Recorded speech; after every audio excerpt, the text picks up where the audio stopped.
devastated and broken.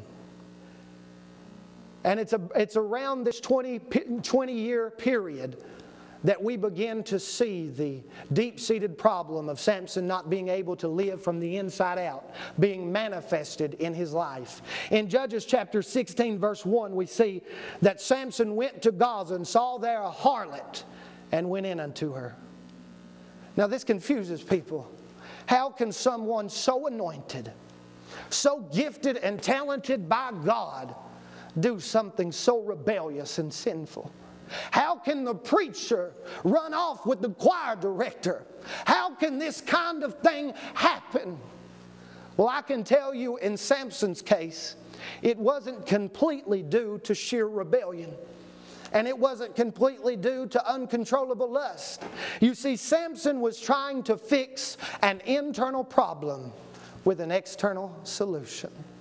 He was trying to fix the internal brokenness that he had inside with external pleasure. Some people do this with drugs, some with alcohol, some with sexual sin, some with excessive spending. But the principle is still the same. You cannot fix an internal problem with an external solution. Listen to what Paul said in Philippians 4:11 through 12. Not that I speak in respect of want, for I have learned in whatsoever state I am therewith to be content. I know both how to be abased and I know how to be to abound. Everywhere and in all things I am instructed both to be full and to be hungry, both to abound and to suffer need. You see, Paul had a characteristic that set him apart. He could be content in any environment. It didn't matter what was going on around him, he could be content because he knew how to fix internal problems with internal solutions. Samson just does not realize this concept. And in an attempt to fix his internal problem with an external solution, Samson sleeps with a harlot. However, what Samson is realizing is that nothing he does externally is changing his internal condition.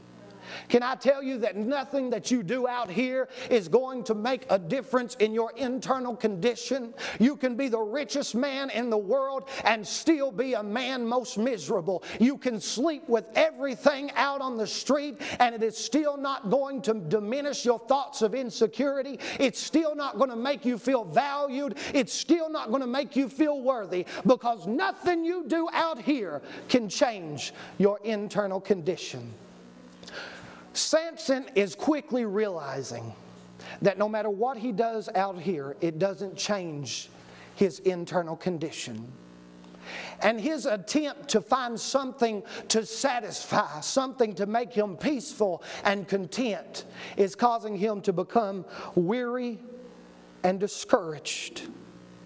And this provides an opportunity for Samson's enemy to attack. What you need to understand is that your enemy waits until you are in a weakened condition to attack. The Bible describes the devil as a roaring lion, and the lion only attacks the weakest prey. You'll remember in the Gospels that Jesus fasted for 40 days and 40 nights, and then the devil come to tempt him after he was already tired physically and mentally. Your enemy waits until you're tired to bring his temptations. When Samson's enemy sees that he's weak and weary, they bring a temptation into his life by the name of Delilah. Now, I'm a very real preacher. I'm a different kind of preacher because I just try to be as real as possible. The temptations of the enemy look good.